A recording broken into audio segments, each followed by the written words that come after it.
예, 안녕하세요. 이번 공개 소프트 개발자 센터 컨퍼런스 발표하게 된 이형채라고 합니다. 현재 저는 그 글로벌 오픈 프론티어라고 개발자 센터 안에 있는 그 랩에서 지금 풀타임 오픈소스 개발자로 일하고 있고요. 예, 오늘 발표해 드릴 거는 제가 하고 있는 프로젝트도 있는데 오늘 발표 시간이 50분이더라고요. 그래서 제가 하는 프로젝트를 50분 동안 설명드리는 건 너무 지루할 것 같아서 요즘에는 좀 이슈가 이미 되는 건 이미 일반화가 된 폴리그라 퍼시스턴스, 이게 데이터베이스라고 생각하시면 오히려 편하실 것 같아요. 그거를 이제 다양하게 쓰면서 나올 수 있는 이슈들에서 좀 참고하시라고 약간 어느 정도 개론적인 얘기가 될 수도 있는데요. 왜냐하면 다양한 데이터베이스다 보니까 각각의 다 이슈가 있고 이런 걸 좀 시적인 거를 논하기엔 좀 너무 양이 많아서, 그리고 개별 커뮤니티라든지 자료를 찾아보시는 게 좀 더 나을 것 같아서, 필요하신 거는 만약에 자료가 있으시면 저한테 저기 형체 @해서 뭐 지메일, 네이버 메일, 다음 메일로 주시면은 제가 해당 링크를 드리도록 하겠습니다. 발표 자료에서는 그래도 링크를 다 뺐고요. 예, 말씀드렸듯이 저는 지금 상암동의 누리꿈 스퀘어에 있는 그 오픈소스 개발자 센터에 현재 있습니다. 그래서 거기서 지금 MySQL 레디스 플러그인을 프로젝트를 개발하고 있고요. 보통 때는 집에 있고 일주일에 한 1, 2회 정도 상암으로 출근하고 있습니다. 상암에 오시면은 연락 주시면 커피를 사드리도록 하겠습니다. 예, 아젠다는 좀 영어로 쓰셔서 당황하시면 돼요. 제가 가끔 슬라이드 쉐어에서 중국 친구들이 다 한문을 써놔가지고 제가 보면 전혀 이해가 어려운 부분이 있어서, 저도 안 되는 영어지만 아주 짤막짤막하게 그냥 중학교 영어 정도로 해서 적어놨습니다. 그래서 폴리그랏이 무엇인가 이제 아시는 분도, 감이 오시는 분도 있겠지만 잠깐 설명드리고요. 그 다음에 좀 주의할 것들, 그래서 오늘의 메인이 되는 것들, 저거 제가 농담으로 매니 머니 많이 메모리라고 하는데 다들 공감하실 거예요. 항상 메모리를 많이 하는 거고요. 그 다음에 디폴트 컨피그레이션인데, 대부분이 이제 오픈소스를 쓰시면서 오픈소스를 쓰면서 대부분 컨피그레이션을 디폴트로 많이 쓰시거든요. 아니면 최소 한두 개만 설정하시고 이제 실제로 운영을 하시는 분들도 계셔서 그런 부분에 좀 이슈가 있어서 얘기 드리고요. 그 다음에 서브스크립션인데, 대부분 요즘 오픈소스를 많이 도입하시긴 하는데 실제로 서브스크립션을, 그러니까 기술 지원이죠, 그런 걸 받으시는 업체가 많지는 않아요. 대부분 대기업들은 다 서브스크립션을 받고 있는데, 조그만 곳에서는 이제 여러 가지 비용적인 측면 때문에 안 하고 있는데, 그거 약간 이슈가 있고, 그다음에 데이터 디벨로퍼, 요즘에 데이터 프로세싱 엔지니어, 데이터 사이언티스트, 그런 약간 틀리긴 한데 그런 엔지니어에 대해서 잠깐 얘기하고, 그다음에 데이터 파이프라인이라는데, 저 용어는 좀 애매하긴 한데 저게 제일 요즘 맞는 용어 같아서 데이터 파이프라인 얘기하고, 서큘리티 잠깐 얘기했는데, 예, 그래서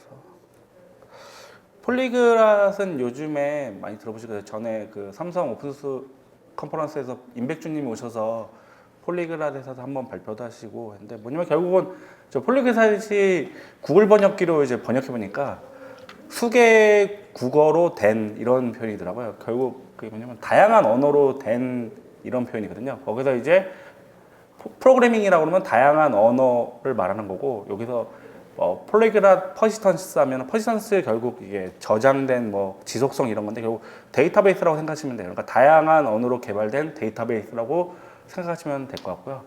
그래서 결국 가장 많이 쓰는 건 역시 자바겠죠. 자바, 그리고 최근에 스파크도 그렇지만 스칼라 쪽이 많이 또 인기가 있고요. 클로저, 얼랭, 고, 러스트, C, C++, C# 이런 거 있고요. 대부분 언어가 자바로는 사실 자바 대부분으로 다 자바로 다 커버리지가 되죠.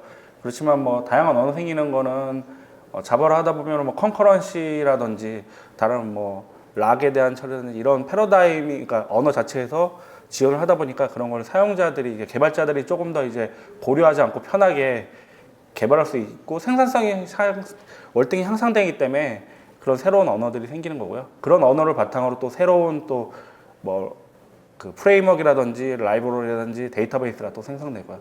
결국은 생산성인 것 같아요. 얼마나 빠르게 편하게 개발할 수 있냐, 그런 것 때문에. 최근에는 스칼라, 러스트, 고 이런 것들이 이슈가 되고 되게 가까운 거고 있죠. 그러나 다 하려고 하면은 OTL 좌절 모드가 오죠. 왜냐면 너무 많은 것들을 개발자들이 해야 하기 때문에. 아마 근데 여기 있는 분들 다들 하나씩 언어씩 현재 공부하고 계실 거라고 믿습니다. 그래서 폴리그라 데이터베이스는 결국은 이제 다양한 언어로 된 대부분 사실 자바로 돼 있긴 해요. C나 뭐 전형적인 오라클, 마이스큐엘은 C, C++ 플러스로 돼 있지만 대부분이 뭐 HBase 하둡 계열이라든지 이런 것들은 대부분 뭐 몽고DB나 이런 것들 많은 부분이 다 자바로 돼 있고 뭐 스파크나 이런 것들이 이제 스칼라로 돼 있고 그런 것지만 근데 중요한 거는 사실 사용자들은 언어는 중요한 건 아닌데 그냥 많은 데이터베이스가 생겼죠. 그러다 보니까 이제 폴리글랏 퍼시스턴스 데이터베이스에 대한 이슈가 이제 많이 발생했고요. 예전에는 이거 마이클 스톤브레이큰 교수가 유명한 이제 원 사이즈 피츠 올인데 결국 예전에는 오라클 하나 아니면 마이스큐엘 하나 이렇게 모든 거를 전부 다 RDBMS에 다 넣고 처리하는 거였지만 최근 트렌드는 다양한 데이터베이스 그러니까 그 서비스라든지 어떤 그 데이터 전용 용도에 맞춰서 그 데이터베이스를 선택하는 그런 세상이 되었습니다. 예. 이게 사실은 폴리글랏 퍼시스턴스가 그 2013년경에 그 마틴 파울러 그 블로그에 이제 있던 내용인데요. 그 당시만 해도 이제 과연 그랬는데 불과 2년 만에 이제 일반적인 내용이 됐죠. 여기 계신 분들 중에서도 이미 두세 개의 데이터베이스를 실제로 사용하고 운영하신 분이 계실 거라고 믿습니다. 그래서 대부분 이런 것도 기본 폴리글랏 그 랭귀지에 비롯해서 뭐 기본적으로 이벤추얼 컨시스턴시에 조금 더 부합하는 그러니까 언어 레벨에서 그런 것들을 이제 컨커런시에 대한 것들을 제공한다든지 트랜잭셔널 프로그래밍 이런 것들을 좀 더 편하게 제공하는 것들이고요. 그다음에 여러 가지 그런 그다음에 스태틱 타이캐스팅 같은 것들이 지원되다 보니까 생산성이 많이 향상되죠. 그런 걸 기반으로 이제 새로운 데이터베이스를 개발하게 되었고요. 그래서 이거는 마틴 파울러에 있는 그 그림을 그대로 가진 건데요. 결국 보면은 최근 트렌드 예전에는 이걸 전부 다 현재 근데 일반적으로 엔터프라이즈 기간계라고 얘기하는 시스템들 국내에 많은 시스템들 해외에서도 이제 주요 이제 기관들은 뭐 이렇게 꼭 되게 중요하다 생각되는 사실인 걸 대부분 다 RDBMS로 저장하고 있고 국내에서 이제 대부분 큰 기업들은 전부 다 저걸 이제 오라클에 저장하고 있고요. 그 포탈 같은 경우는 대부분 데이터들을 컨텐츠나 이런 거를 마이스큐엘에 저장하고 있고 그 일부 계정이라든지 중요한 그 결제 정보나 이런 것들은 오라클에 네이버나 다음도 다 오라클에 저장하고 있고요. 그러나 이제 최근에 이제 새로 이제 스타트업 하는 업체들이라든지 그런 업체들은 이제 비용적인 측면도 있고 어차피 처음부터 시작하니까 굳이 기존의 아키텍처를 그대로 따를 필요는 없거든요. 그리고 비용 측면도 처음에 코스트도 많이 들어가고요.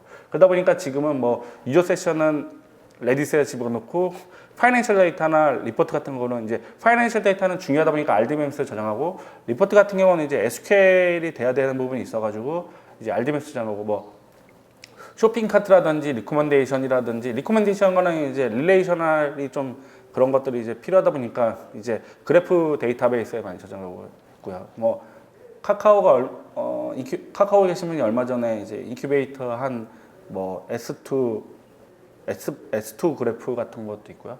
그다음에 뭐 프로덕션 카탈로그 같은 경우는 이제 뭐 보통 쇼핑 사이트 같은 데서 이제 포털에서 보시면은 상품 검색됐을 때 그런 내용들 같은 경우는 이제 몽고DB에다 많이들 집어 넣으신다고 볼 수 있는데 꼭 그렇지는 않은데 그런 것들이 이제 넣을 수가 있는 거죠. 그래서 뭐 아날리틱스는 이제 카산드라라고 돼 있지만 저것도 사실은 RDBMS에다 많이 넣어서 실제로 BI 같은 거 연동해서 쓰시는 경우가 많고요. 그다음에 이제 액티비 로그 같은 거는 이제 실제로 로그성으로 계속 라이트해서 쓰다 보니까 카산드라 같은 이제 라이트 성능이 좋은 것들을 이제 쓰는 게 있고요. 그래서 사실은 이거를 전부 다 RDBMS로 되고 뭐 레디스에다 다 넣어도 되고 그런 거는 사실 정해져 있는 건 아니고요. 보통 이제 구글링을 하시거나 아니면 이제 해외의 유명한 이제 아키텍처나 이제 참고하시는 모델들 그런 것들을 이제 보시고 대부분 선택을 하시는 거죠. 뭐 저는 이제 추천하기는 보통 이제 AWS 레퍼런스 아키텍처에 있는 걸 보고 참조하시는 게 가장 노멀하고 나머지는 이제 구글링해서 찾아보시라고 하는데 그런 식으로 현재는 지금 이런 식으로 다양하고 제가 볼 때는 국내에서는 레디스랑 MySQL, 몽고DB 3개 정도는 거의 일반화가 된 것 같아요. 리아크는 별로 안 쓰는 것 같고 네오4j도 쓰시는 데는 꽤 쓰시는 것 같고요. 그래 릴레이셔널 뭐 리코멘데이션 하는 데는 쓰시는 것 같고, 그 다음에 카산드라는 또 쓰는데 많이 쓰시는 것 같진 않아요. 그래서 대부분 커뮤니티를 보면은 몽고DB 커뮤니티랑 레디스 커뮤니티 같은 것들이 활발하고요. 마이스퀘일 같은 경우도 DBA들 있는 카페 그룹 같은 것도 활발하고요. 근데 이게 결국은 이제 데브옵스라는 건데, 이게 일당백이 되는 거죠. 개발자가 저 앞에 설명드린 모든 데이터베이스를 설치, 구축, 그 다음에 운영, 유지, 보수를 다 해야 되는 어려움이 있습니다. 그래서 레디스는 이제 이게 이직의 다리를 영어로 찾아보니까 브리치 오브 턴오버라고 돼 있더라고요.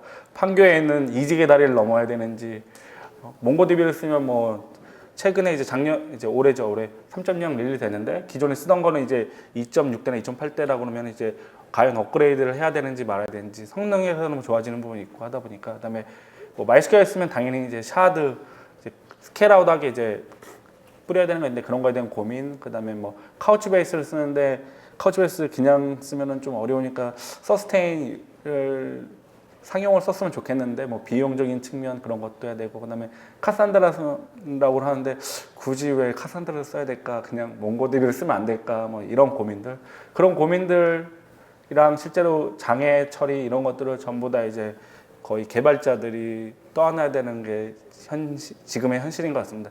왜냐하면 기존의 DBA 분들이 이런 걸 다 커버할 수는 없거든요. 그리고 이 개발이랑 실제로 디버깅이라든지 트레이스에 대한 능력들이 많이 필요한 부분들이 있어서 기존 DBA들이 하면은 좀 시급하고, 그다음에 좀 큰 규모가 있는 것들은 데이터베이스 팀이나 이런 데서 마이스퀘어, 레디스 뭐 이런 것들을 다 통합해서 관리하기도 하더라고요. 한두 명 정도 전담하시는 분도 있어서, 그래서 이제 전문적으로 이제 그것만 하시는 분인데, 규모가 좀 큰 업체들은 그런 것 같고요. 대부분 이제 좀 작은 기업들은 대부분 이제 개발자 한 명 한 명이 전담을 해주거나, 아니면 한 명이 그냥 대충 다 관리하는 데브옵스 일당백이 좀 되는 것 같습니다. 그래서 많이 어려움이 있죠.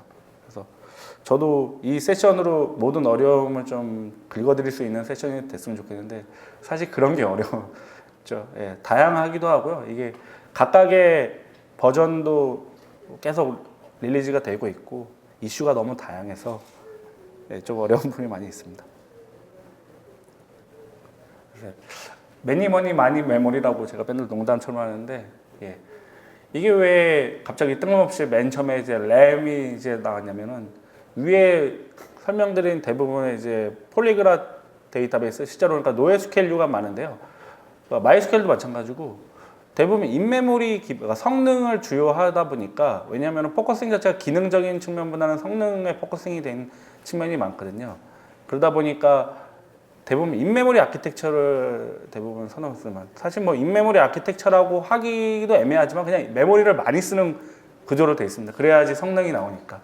그러다 보니까 메모리를 많이 요합니다. 근데 실제로 예전에 그 서버 사양을 할 때 그 RDMap스 기준으로 해가지고 메모리를 적게 설정하시는 분이 있거든요. 그래서 그런 분들이 가끔 문제가 되고요. 왜 메모리가 적으면은 그냥 문제가 되냐면은 수압이 발생하거든요. 그다음 성능이 떨어지면서 전체 장애가 나는 요인도 있고요. 그다음에 디스크를 많이 쓰다 보니 수압이 많이 발생해서 디스크를 많이 쓰다 보니까 디스크 이제 페일이 나는 거죠. 대부분이 왜냐하면 또 대부분 메모리에서 동작하니까 디스크는 대부분 로컬 디스크로 되게 별로 좋지 않은 걸 꼽아놓거나 용량이 되게 적은 걸 꼽아놔서 심지어는 로그풀이 돼가지고 장애가 나는 경우도 있고요. 왜냐면은 우리 메모리가 한 32기가 꼽아놨으니까 스토리지는 그러니까 디스크는 한 100기가 정도 잡았는데 실제로 로그가 나중에 안 지워져가지고 수십 기가가 쌓이면서 이제 문제가 되는 그런 경우도 있고요. 그래서 램이 많이 꼽으면 좋고요. 그 다음에 이제 여기는 PCI 익스프레스에 이제 플래시라고 있는데, 요즘 뭐 퓨전 IO 같은 거 많이 들어보셨을 거예요. 이제 그것도 이제 거의 일반화가 됐는데, 카카오에서 이제 대규모로 도입하고, 지금 카카오 라인 같은 경우 이제 다 퓨전 IO 기반이라고 보시면 될 것 같은데, 제가 거기 이제 많이 쓰는 거 있고, 그죠? 국내에 이제 마이스퀘어 쓰는 게임 회사들 같은 경우나 조그만 기업들이 이제 성능이 이제 필요한 경우는 많이 도입하시는 것 같아요. 보통 요즘에 제온 하스켈의 한 2.6기가 클럭에다가 퓨전아이어 꽂고 MySQL을 하면 한 5만 TPS 정도 나온다고 보시면 될 것 같아요. 심플 커리를 기반으로. 좀 커리가 복잡해지면은 조금 더 달라겠지만 맥시멈 한 5만. 시스벤치라는 벤치마크 툴로 들면 한 5만 정도 거의 개런티 받으신다고 보는데, 근데 실제로 하면은 그거 이제 반타작까지도 날 수도 있는 거죠. 그래도 MySQL 자체에서는 만 단위가 되게 큰 거거든요. 그래서 그런 성능을 낼 수도 있고요.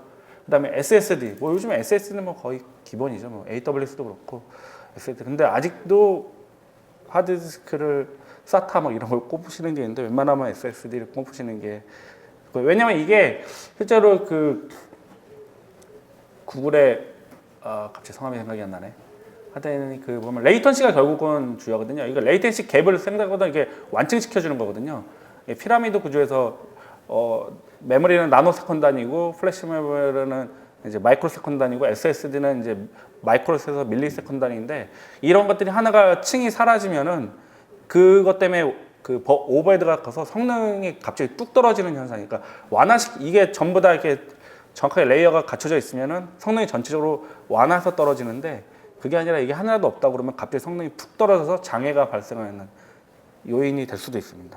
왜냐면은 앞쪽에서 엄청 빠르게 돌리는데 그 뒤에서 받아주는 게 SSD가 아니라 하드디스크로 간다 보면 성능 캡처가 너무 떨어지다 보니까 갑자기 이제 그냥 장애 사항이 돌발해요. 근데 만약에 거기다가 플래시 스토리지라든지 SSD를 했다 그러면 조금 더 이제 완화해서, 그래서 최후의 방편으로 무조건 어느 정도 이제 갭을 줄여줄 수 있는 요소가 필요합니다.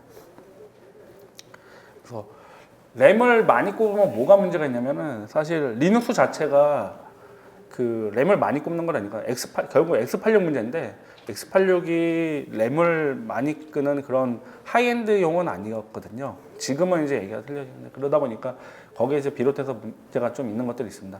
기본적으로 처음에 이제 누마라고 적혀 있는데요. 잠시만, 죄송합니다. 이게 예전 발표 자료가, 잠시만요. 예전 걸로 되어 있네요. 아유, 죄송합니다. 잠시만.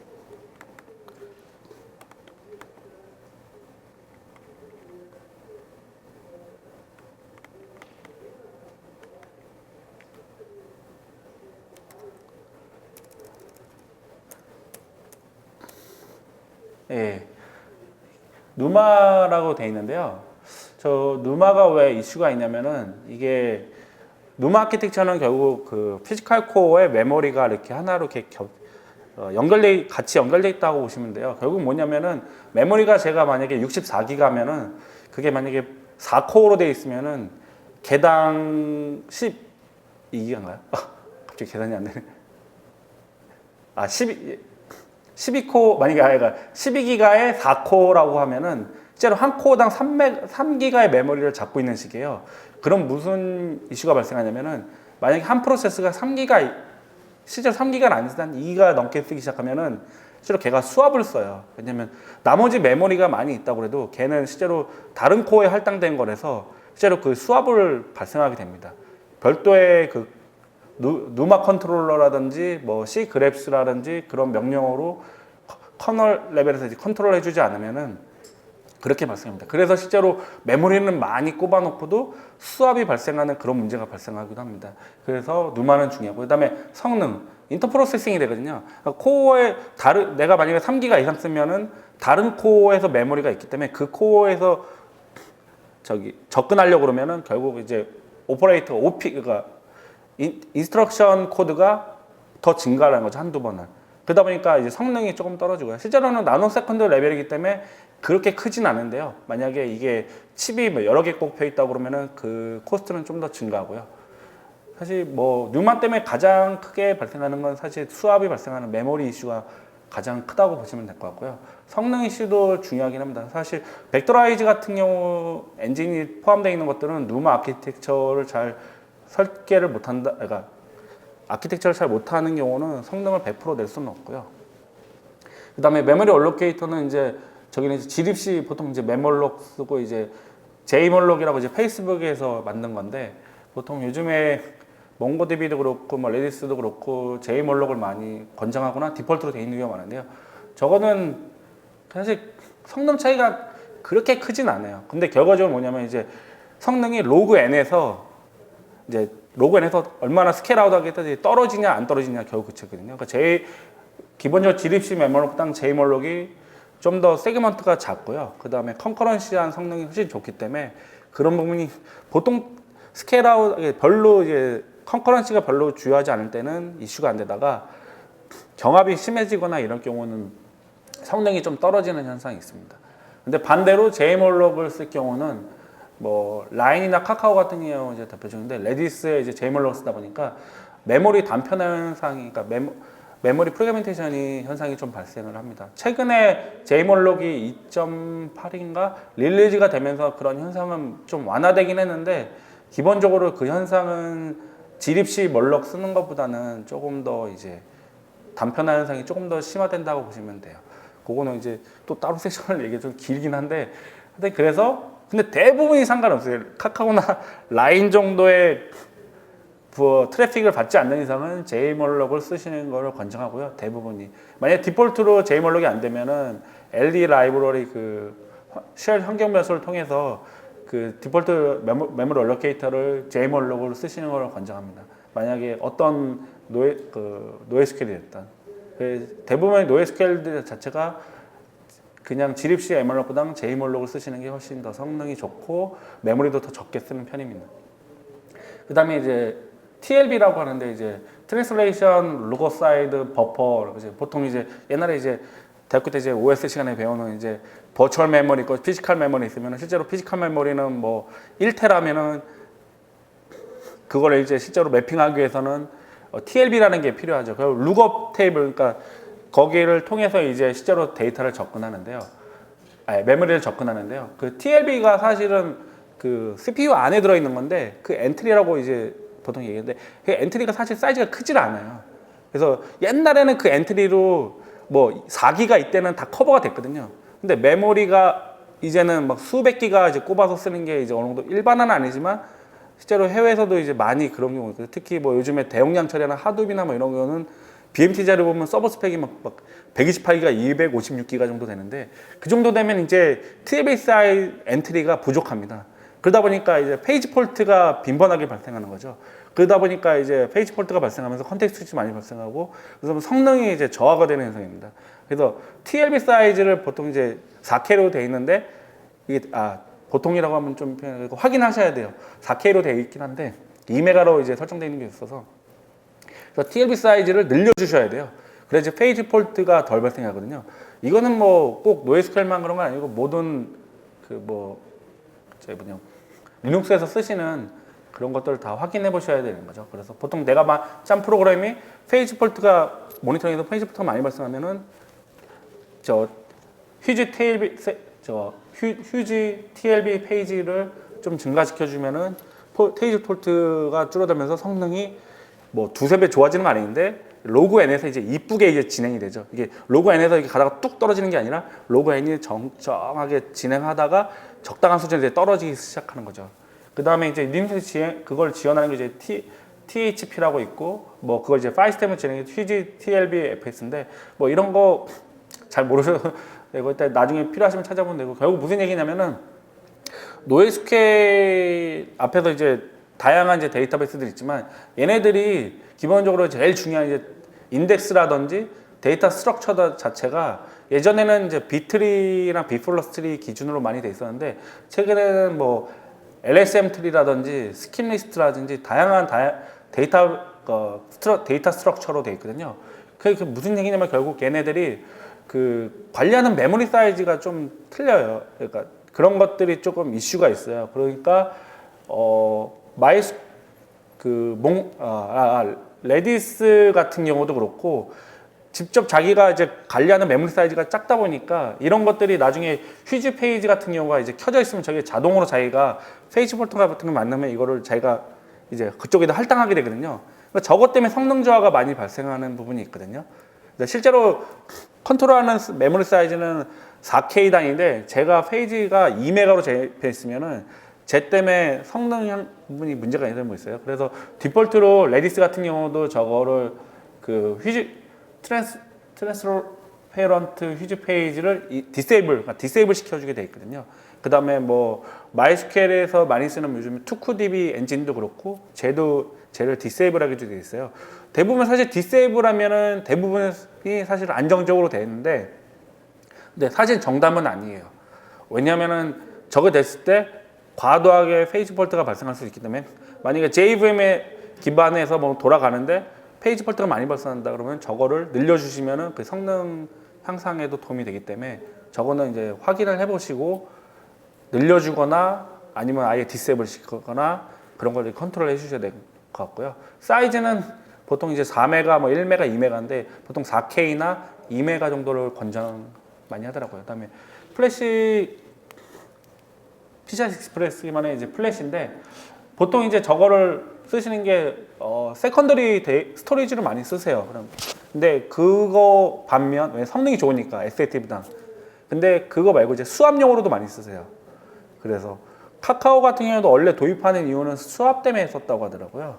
레디스 같은 경우 이제 수압이 발생하면 이제 성능이 뚝 떨어지니까 그걸 어느 정도 완화시키기 위해서 거기다 이제 퓨전 IO를 꼽았는데 그게 이제 성능이 좋고, 그 다음에 퓨전 IO를 꼽으면은 뭐 예전에는 뭐 1테라가 안 됐지만 지금 뭐 1테라짜리 꼽으면 1테라 스토리지 수압을 쓸 일이 없으니까 남아도니까 그럼 거기에다가 데이터베이스 그 데이터 파일도 올려보자. 그래서 이제 올리게 되고 뭐 그런 식이죠. 왜냐면 용량은 꽤 큰데 수압으로 쓰기에는 좋은데 너무 많이 남으니까 이제 그런 게 있고, 그 다음에 최근에 이제 NVLM이라고 Non Volatile Memory라고 해서 이제 저거 이제 API PMEM이라고 있는데 PMEM IO 이제 최근에 이제 클라우데라 쿠드 엔진도 저거 PMEM 기반으로 해가지고 쓰고 있거든요. 그래서 결국이 뭐냐면은 이제 저거를 세컨더리 인덱스 형태로 이제 쓴다고 보시면 될 것 같아요. 그걸 이제 기존에는 이제 플래시에 대한 거를 이제 공식적으로 리눅스나 이런 데서 지원한 건 아니요. 표준도 있는 것도 아니라서 그런 것들 이제 벤더 API로 제공했었거든요. 그래서 퓨전아이오 같은 경우 퓨전아이오에서 제공하는 그런 SDK나 API를 이용해서 했는데 이제 그게 이제 표준으로 NVMe라고 해서 Non-Volatile Memory Express라는 것도 이제 표준이 있고 거기에 이제 PMEM-IO 저기 있는데 저 라이브러리가 이제 있기 때문에 저 라이브를 통해서 저런 걸 이제 메모리 할당식으로 돼 있어요, API가. 그래서 그렇게 하면 이제 PCI 익스프레스 플래시를 이제 쓸 수 있는 거죠. 그래서 하면은 성능 향상에 훨씬 도움이 되죠. 메모리보다는 레이턴시는 떨어지지만 디스크 IO보다는 뭐 수배에서 수십 배 좋을 수 있으니까요. 그다음에 SSD인데 이거는 플래시도 PCI 익스프레스의 플래시도 똑같지만 파일 시스템 이슈가 있습니다. 그러니까 결국은 SSD도 낸드 메모리이기 때문에 얘가 기존에 쓰던 EXT4나 뭐 XFS 이런 것들을 쓸 때 성능이 극대화되진 않아요. 이건 어차피 B+3 기반이고 얘네들은 대부분 스핀 디스크 기반이거든요. B3나 B+3는. 근데 얘는 랜드 메모리인데 파일 시스템이 못 따라가고 있어요. 그래서 뭐 삼성전자에서 한 F2FS나 뭐 메모리 기반이라고는 VRTFS인가? 예, 저런 것들인데 실제로 BMT를 성능을 보면은 SFX나 다른 그냥 기존의 스핀 디스크 기반의 파일 시스템이랑 성능했을 때 오히려 기존 성능이 더 좋아요. 아이러니하게 스핀 디스크로 된 건 아직도 좋습니다. 그래서 저는 권장하기는 SFS를 많이 권장드리긴 하는데 EXT4나 XFS를 쓰고 아니 저널링 필요 없으면 EXT2로도 많이 쓰시는 것 같아요. 그다음에 나머지 뭐 IBM이나 썬 같은 경우 파일 시스템을 쓰시면 좋긴 한데 상용이니까 그거는 좀 그렇고요. 그다음에 FTFS 같은 경우는 이제 성능도 그렇고 약간 용량에도 한계가 있어서 그런 것도. 그다음에 SSD를 그냥 한 장만 꼽으시는 분들이 간혹 있어요. 그냥 많이 꼽으시고 레이드로 잡으시면 좋고. 그다음에 근데 레이드 기존의 스핀 디스크처럼 뭐 5나 3 뭐 이런 걸로 막 잡으시면 안 되고요.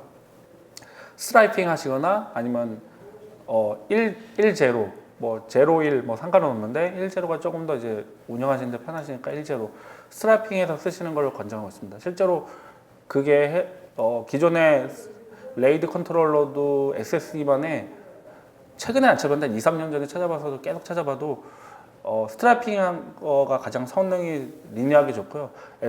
그냥 레이드 5 같은 걸로 구성하면 스핀 디스크 했을 때 실제로 SSD 성능이 더 좋지는 않아요. 스핀 디스크가 아키텍처 자체가 좀 안 맞다 보니까 좀 별로 좋은 성능은 안 나고요. 그래도 뭐 사실 쓰시는 데는 크게 지장은 없기 때문에 레이드 5로 구성하셔도 되고요. 그 다음에 파이스테임에서 얘기를 쓸까 하다가 뺐는데 마운트 옵션 같은 경우 같은 게 좀 이제 체크를 해보셔야 되고요. 라이트 SSD는 이제 라이트백 캐시 같은 거 이제 켜졌냐 안 켜졌냐에 따라서 성능이 그래도 몇십 프로 정도 왔다 갔다 하거든요.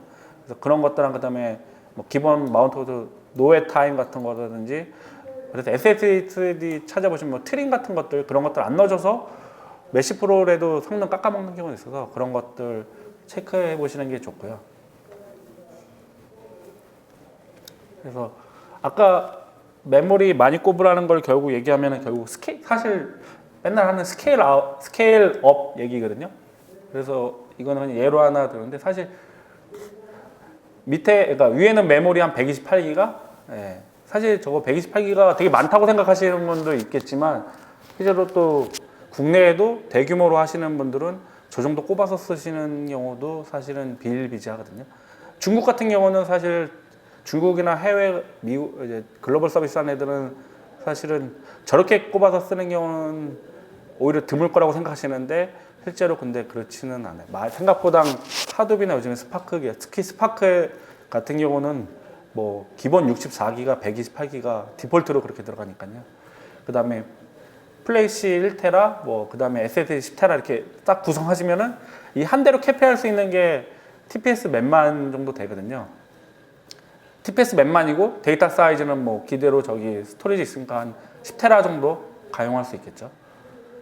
10테라의 메모리 한 100기가 정도 버퍼로 잡아서 쓰시면 되는데 근데 이거를 실제로 이 정도 받는 거를 하려고 그러면 실제로 MySQL을 한 4-5대에다가 그 앞에 좀 레디스를 붙여야지만 성능이 또 나오거든요. 안 그럼 레디스 없이 그냥 MySQL로 저걸 다 그대로 받겠다 그러면 그대로 그냥 만 단위 TPS를 그냥 한 2000, 뭐 2-3천 정도로 이렇게 나누게 해서 구성하시면 되는데 그렇게 하시면 너무 비효율적이니까 앞에 레디스 같은 걸 붙이는데 근데 그러면 레디스랑 MySQL이랑 이제 연동하는 이슈 그런 것들이 이제 발생하죠. 그러다 보니 그리고도 이제 스케일아웃하게 하면은 뭔가 조인을 하거나 이런 것들이 안 되다 보니까 그런 거에 대한 별도로 이제 어플리케이션에 처리를 하든지 좀 고민해야 될 뿐인데 그냥 저렇게 쓰면 원통으로 써야 되는데 물론 비용은 저쪽이 월등하게 높지만 더 심플하고 실제로 저렇게 쓰시는 것들이 생각보다 많더라고요. 국내 최근에 특히 이제 스타트업이라기보다 이제 처음에 게임 같은 경우들이 저렇게 많이 쓰더라고요. 왜냐면 이제 뭐 서버나 존 간의 존에 뭐 조인을 해가지고 뭐 유데이터를 가져오고 뭐 경품 비엔트를 해가지고 막 이러는데 데이터가 막 그러니까 마이스케일 서버가 막 여기저기 분산돼 있으면 그런 것들이 너무 힘드니까 그냥 저렇게 한 대에다가 그냥 쭉 해서 저 정도면 사실은 국내에서 퍼블리셔에서 아마 웬만한 거는 버틸 수 있을 거라고 보거든요. 근데 이제 저거 정도 되면은 비용이 이제 적다면 적고 많다면 많으니까 저걸 이제 H의 구성은 힘드시니까 한 대로만 그냥 하시는 경우도 있더라고요. 대부분 한 대로 하실 거예요. 저 정도 하면은 그래도 돈이 별로 이렇게 없으신 데나 이제 큰 규모가 아닌 데는 부담스러우니까 저걸 두 대로 해서 이제 HA를 구성하시긴 좀 힘드니까 한 대로. 근데 뭐 장애 대응만 잘한다 그러면 한 대로 해도 문제는 없을 것 같습니다. 그래서 어떻게 보면 심플한 게 가장 최고. 그래서 메모리 많이 꽂고 해서 하는 법으로 저는 사실 추천하고 있는데요. 근데 만약 글로벌 서비스 한다 그러면 사실 오른쪽으로 가시는 게 현명하실 거라고 봅니다. 그래서 컨피그레이션에서 잠깐 보는데 이건 말도 안 되는 디폴트인데 디폴트는 말 그대로 디폴트거든요. 그래서 대부분이 오픈소스, 리눅스 대부분이 컨피그레이션들이 되게 약하게 잡혀 있어요. 그 이유는 사실 그냥 x86 데스크탑에서도 돌아가야 된다는 거와 모든 사용자들이 그냥 돌아가야 되는데 기본적으로 돌아가는데 문제가 없어요. 왜냐면 컨피그레이션을 높게 잡아놓으면 아예 서버가 안 올라갈 수가 있거든요. 그러니까 되게 보면 컨피그레이션을 낮게 잡아 있는 좀 특성이 있습니다. 그리고 좀 전체적으로 좀 이제 이쪽 리눅스 쪽이나 오픈소스 쪽이 좀 예전부터 보면 컨피그레이션 되게 약해. 그래서 실제로 다 튜닝이라는 게 사실 컨피그레이션 해야 되는데 이거 사실 구글링을 좀만 하면 다 나오는데 실제로 근데 구글링을 처음에 가볍게 하셔서 콤피그 2-3개만 딱 해서 뭐 버퍼, 뭐 IP 주소 뭐 이런 것만 해서 딱 올리시거든요. 그래서 사실 개발하시다가 바로 운영으로 돌리시는데 그러면 이제 대부분 이제 문제가 되는 경우가 많습니다. 그러니까 서버 스펙 대비 실제로 성능이 너무 안 나오는 거죠. 그래서 개발해서 다시 운영을 돌리고요. 구글링이랑 슬라이드쉐어에 각각의 데이터베이스에 대해서 이렇게 잘 올라와 있거든요. 그걸 한 번씩 해서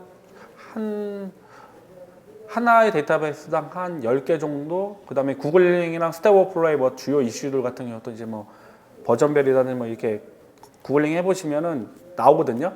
그에 대해서 한 번씩 체크해 보시는 게 어렵지 않은데, 이게 사실 인원 적고 할 일 많은 사실 쉽지 않은 부분이 있는데, 그래도 반드시 해보시는 게 꼭 되겠습니다. 왜냐면 제가 몇몇 군데 본데도 실제로 근데 디폴트 쓰고 계시더라고요. 여기서 이름 대면 다 알만한 서비스인데도. 그래서 간단하게 예로 보면은 마이스케일 같은 경우 사실 좀 더 옵션은 많은데, 제일 흔하게 실수하는 게 InnoDB per table이라는 옵션을, 저게 디폴트로는 펄스로 되어 있어요. 그럼 뭐냐면은 모든 데이터베이스는 하나의 파일로 관리됩니다. 그러니까 만약에 내가 데이터베이스가 30테라야. 그러면은 데이터 파일이 IB 데이터 파일이 30테라짜리 하나가 생깁니다. 근데 아시겠지만 파일 사이즈가 하나가 30테라 넘어 크고 30기가.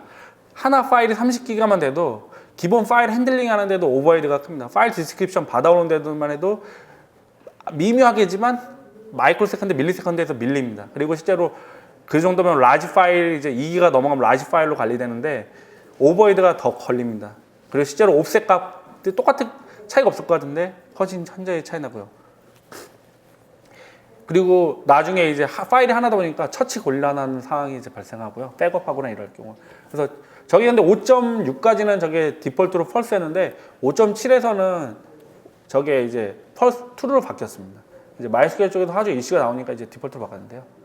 그리고 플러시 메소드의 O 다이렉트였는데, 그러니까 버퍼에서 이제 디스크로 내릴 때 이제 플러시 시킨다는데, 플러시 시킬 때 방식이 있는데 뭐 여러 가지 방식이 있는데, 이제 그 중에서 F 싱크가 있고 뭐 데이터 싱크가 있고, 근데 O 다이렉트로 하면은 다이렉트 IO로 하는 겁니다. 결국 DMA라는 걸 통해서 다이렉트 IO보다 훨씬 성능이 좋거든요. 근데 저게 기본적으로 대부분 이제 거의 모든 아닌 경우도 있습니다.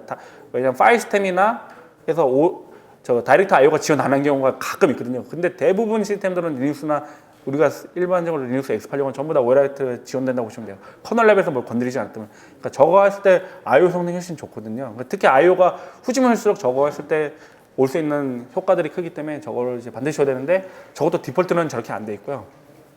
그다음에 레디스 많이 실수하시는 건데, 맥스 메모리랑 맥스 메모리 폴리시가 안 돼 있습니다. 그래서 맥스 메모리가 실제로 설정이 안 돼 있습니다. 그러니까 데이터 넣는 대로 데이터 쭉쭉 들어가거든요. 그러다 보니까 메모리보다 많이 들어가니까 실제로 수압이 발생하고 성능이 떨어지는 문제가 있고요. 그래서 맥스 메모리를 저걸 설정을 꼭 해주시는 걸로 권장하고 있는 걸로 알고 있고요. 그 다음에 얘는 레디스는 띄울 때 보면은 메시지 주거든요. 오버커밋 메모리를 이네이블 하라고.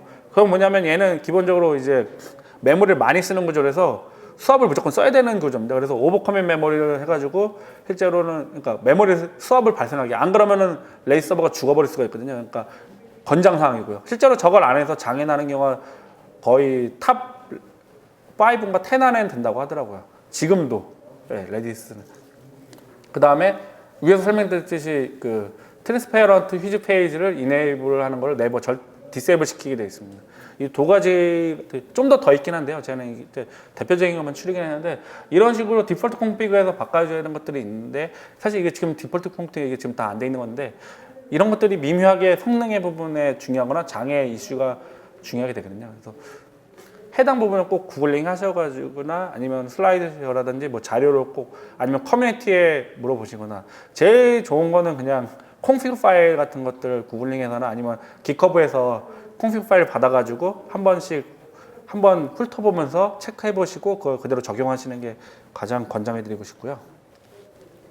그다음에 오픈소스를 많이 쓰시는데, 대부분 오픈소스를 이렇게 설치하고 구축하고 운영하시는데, 대부분이 뭐 사람이 없을 경우는 이제 프리랜서 외주로 이제 하시는 분을 통해서 설치 구축하고 하시는 분이 있고, 그다음에 뭐 멘토라고는 했는데 이제 아는 지인을 통해서 이제 해서 이제 설치 구축하고, 그다음에 구글링 제일 많죠. 구글링해서 내가 해서 보고 설치하고 있는데, 이렇게 하든 사실 꼭 문제가 발생하는 부분이 있거든요. 그래서 비용이 좀 부담은 되긴 하시겠지만, 그래도 꼭 서브스크립션을 받으시는 게 많이 도움이 되실 것 같습니다. 그래서 서브스크립션 대부분 국내 업체들이 그 데이터베이스별로 이게 다 있긴 있거든요.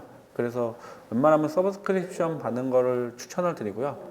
근데 이제 그 서브스크립션 받을 게 우리가 쓰는 메인 이제 데이터베이스가 돼야 되는 거죠. 그러니까 서브를 조그맣게 쓰시는 데는 뭐 굳이 받을 필요 없죠. 우리가 메인으로 카우치베이스 쓰고 엘라스틱 얹어가면 카우치베이스에 대한 서스테인을 받으시는 거를 권장해드리고 싶습니다.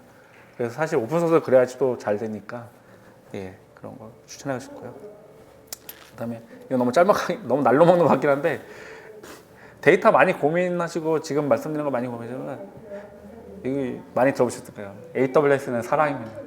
지금 뭐 여러 가지 많이 고민하시고 그러는데 AWS 꼭 AWS만 지칭은 아닌데 근데 애저나 뭐 KT 클라우드나 뭐 소프트레이어나 뭐 다른 파스 계열들이 사실은 AWS랑 격차도 많이 나고 대부분의 사람들이 AWS 기반의 레퍼런스도 많고 해서 참고하시고 운영하시는데 많이 도움이 되실 것 같아요. 그래서 데이터 뭐 RDS라고 그래가지고 MySQL, 오라클, 뭐 PostgreSQL, 뭐 MariaDB 전부 다 지원하고 있고 뭐 엘라스티시도 올해 최고가 있고 그다음에 뭐 카우치베이스는 없지만 그 AWS의 다이나모 뭐 DB도 있고 그리고 다른 것들 운영하는데 크게 뭐 인프라 구축하는 데는 AWS가 많이 도움이 때문에 전반적으로 이 모든 걸 구축하는데 AWS 위에서 한다 그러면 많이 편하시고 도움되시는 거 있을 것 같아요. HA 구성 같은 것도 뭐 기본적으로 AWS에서 멀티존 구성하시면 편하게 해서 물론 비용은 좀 더 주고 그다음에 뭐 스케일아웃하게 잠시 동안 늘려야 되는 피크 시간 동안 늘려야 되는 부분 있으면 그런 부분들은 뭐 핫스팟을 쓰셔도 비용 절감에 많이 도움이 되고 있고요. 그다음에 뭐 장비 늘리고 하는데 전혀 문제 없으니까요. 그래서 많이 도움이 되니까 쓰실 걸 권장해요. 그래서 결국 이 사람들을 데이터 엔지니어랑 개발자를 줄일 수 있는 부분은 사실 AWS 같은 거를 잘 활용하시는 부분밖에 없을 것 같습니다. 그다음에 이제 데이터 파이프라인인데요. 이게 무슨 얘기냐면은 이렇게 여러 가지 썼지만, 그러니까 뭐 API 서버가 있거나 뭐 웹 서버가 있으면 거기서 뭐 레디스로 데이터를 주고 몽고디비를 주고 마이스큐엘 주는데 뭐 가령 레디스에서 마이스큐엘을 던져줄 때는 딱히 방법은 없거든요. 그냥 그러니까 마이스 쪽에서 그냥 레디스 쪽에서 그냥 마이스큐엘로 밀어주든지 SQL 만들어서 밀어주든지 아니면 그냥 CSV 타입으로 파일로 그냥 떨어뜨려가지고 거기서 로딩해야든지 몽고디비에서 이제 대부분 마이스큐엘로 데이터를 그냥 넘기다 보면 성능 안 나온다고 하는 이슈들이 많거든요. 그럴 때는 보통 이제 파일로 그냥 CSV 타입으로 만들어가지고 그냥 벌크 로딩 하듯이 쭉 올려라. 뭐 분단이나 뭐 이런 식으로 그런 것들이 있고 그다음에 뭐 API 서버 같은 경우는 이제 편하니까 제이슨 같은 경우는 이제 몽고디비나 이런데 이제 도큐먼트 타입으로 그냥 뒤로 넘기죠. 그러니까 이런 것들이 사실 다 혼재되어 있거든요. 운영하시다 보면은 이게 딱 뭐 썼으면 좋겠는데 딱 있지는 않으니까 그냥 그때 필요한 데서 뭐 뒤로 밀어주든지 저쪽에서 땡겨가든지 그에 맞춰서 이렇게 하다 보는데 이런 것들이 되게 보면 혼재되어 있어요. 그러다 보니까 이게 그냥 잘 들어가면 문제가 없는데 여기서 만약에 레디스가 죽었다가 올라가면은 얘네들이 그런 것들이 뭐 H 구성이 잘 돼 있으면 알아서 데이터 다시 보내주고 뭐 릴라이어블하게 동작해야 되는데 사실 그렇지가 않거든요. 왜냐면 여기서 대부분 이게 수동식으로 이제 하고 그다음에 가까이 또 필요한 뭐 CLI 띄우든지 클론으로 돌리든지 뭐 이런 것들이 있어서 한번 어거졌을 때 그런 것들 어떻게 보정할 것인지 그런 것들에 대한 많이 고민들이 있는데 그래서 데이터 파이프라인을 잘 하시는 게 사실 중요한 이슈입니다. 위에서 말씀드리는 폴리그라 데이터베이스가 있고 그것들에 대한 파이프라인을 잘 하시는 게 근데 사실은 추세는 여기인 것처럼 카프카나 레비덴큐나 뭐 제로엔큐 이런 메시지 큐를 활용하시는 게 사실 요즘에 좀 추세인데 사실 카프카를 제일 많이 쓰시는 것 같아요. 왜냐면은 뭐 로우 레이턴시, 퍼시스턴시, 릴라이어블이 안 되면은 데이터가 던져줬는데 제가 못 받았는지 받았는지 모르고 그냥 날아갈 수가 있거든요. 그러니까 릴라이어블이 되는 것들이 중요하고 그다음에 HA 그러니까 하나라도 죽었다 다시 올라가고 자동으로 뭐 페일오버 되는데 메시지 큐 쪽에서 그게 안 되면은 그것도 문제가 있거든요. 그럴 때 뭐 레비덴큐를 쓰나 모니터링 같은 경우는 이제 카프카는 기본적으로 그런 기능이 있지는 않은데 뭐 구글링에서 좀 찾아보시면은 방법들이 많이 있거든요. 레비덴큐 같은 경우는 기본적으로 모니터링 할 수 있는 방법이 있고요. 그러니까 데이터가 어떻게 흘러가고 있는지 그런 것들이 이제 궁금하기도 하니까 그런 것에 대한 필요도 있고 왜냐면은 분명히 전체 성능은 얼마 정도 나오는지는 알겠어. 모니터링 하니까 서버 잘 돌아가고 오는데 어디가 버틀렉인지, 데이터가 파이프라인에서 어디가 버틀렉 구간인지, 아니면 어디에다 자꾸만 뭔가 샌다고 하보다 뭔가 데이터가 유실되는 것 같은데 어디 되는지 모를 때가 있거든요. 왜냐하면 이렇게 다양하게 막 주고받다 보니까 뭐 뻐글 수도 있지만 실제로 데이터가 유실될 수도 있거든요. 오는 중간에 그런 것들이 이제 필요하고, 그 다음에 스케일하기. 그래서 여기서 뭐 카프카는 브로크니스 하니까 사실은 상관이 없는데, 레비덴큐 같은 건 이제 브로크가 이제 결국 서버가 필요한 거죠. 서버가 필요해서 그게 또 새로운 또 이슈가 발생하긴 하는데, 그래서 이제 요즘에 최근에 이제 카프카 말씀인데 찾아보시면 얘네들 진짜 카프카에 대한 뭐 커넥터, 아답터 같은 것들이 거의 다 있거든요. 그래서 이런 것들, 그리고 카프 같은 걸 쓰시면 나중에 뭐 하둡이나 스파크 같은 것들이 또 대부분 또 카프카를 많이 써서 그런 것들이랑 또 뒤로 던져주고 연기하는데 많이 도움이 됩니다. 그리고 뭐 이건 약간 지오 리플리케이션 글로벌한 이슈, 그러니까 DC 간에, 그러니까 데이터 센터 간에 DC 간에 DC를 연결할 때 메시지 큐를 이제 하시면은 뭐 카프카로 꼭 넘겨주지 않더라도 다른 것들을 할 때 이제 좀 편하죠. 이게 사실은 맨날 SOA 얘기할 때 EAI죠, EAI. 그래서 잘 알지만 잘 안 되는. 그래서 그래도 대부분 파이프라인에 대한 고민을 좀 하시는 게, 기존에 아마 대부분이 이런 유형을 많이 쓰실 텐데 이런 거보다는 그래도 하나 정도, 두 개 정도 단일화 시키는 게. 그래서 성능이 많이 필요하다, 레이턴시, 그러면 제로 엔큐를 쓰시고요.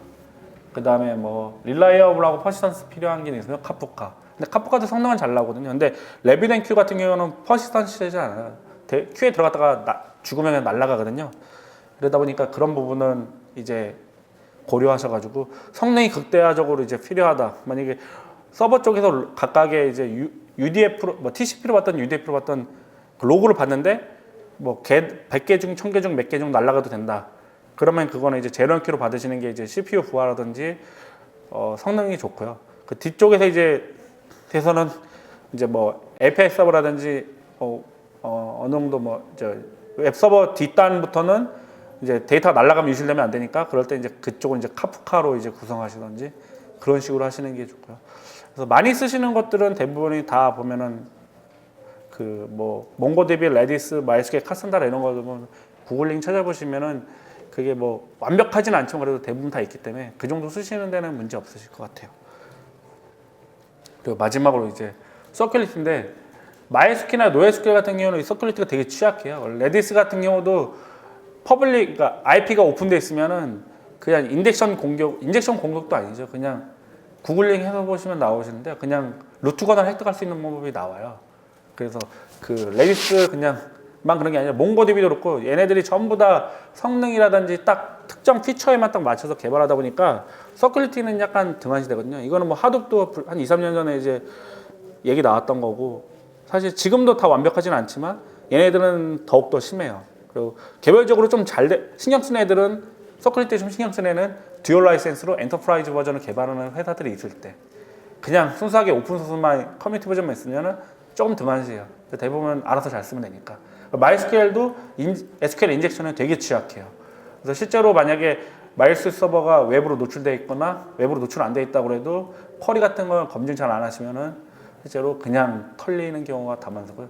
근데 중요한 건 털렸는지도 모르는 경우가 많아서, 그래서 꼭 오픈하기 전에는 꼭 인젝션은, 이거 사실 구글링 좀 해보시면은 조금 복잡하긴 한데 SQL 인젝션 같은 것들 많이 공개된 거 있거든요. 근데 많이 공개된 거로 많이 공격해 들어오거든요. 그래서 꼭 확인해 보시고 테스트 해 보시는 게 꼭 좋고요. 그리고 웬만하면은 퍼블릭 IP로 열어놓지 않는 게 사실 정답이긴 하고, 그다음에 디폴트 바꾸는 거 뭐 기본적이긴 한데 그렇게 하고, 그다음에 로그 항상 체크하시고 그런 게 기본이긴 한데, 그래도 얘네 자체가 서큐리티에 대한 보안에 대한 거 많이 안 돼 있어서 사실 이런 것도 별도의 뭐 상용 솔루션이나 그런 것도 없는 경우가 다반사거든요. 그러다 보니까 그걸 꼭 체크를 하시는 게, 안 그러면은 많이 생각보다 털리시는 것 같더라고요. 잘 얘기를 안 하시긴 하는데, 그래서 조심해서 쓰시는 게 아마 좋으실 것 같습니다. 예, 발표를 여기까지 마치도록 하겠습니다. 혹시 질문 있으신가요? 예, 그럼 질문이 없으시면 여기서 마치고 뒤에 아파치 플링크 박치환님에게 바톤을 넘기도록 하겠습니다. 네, 감사합니다.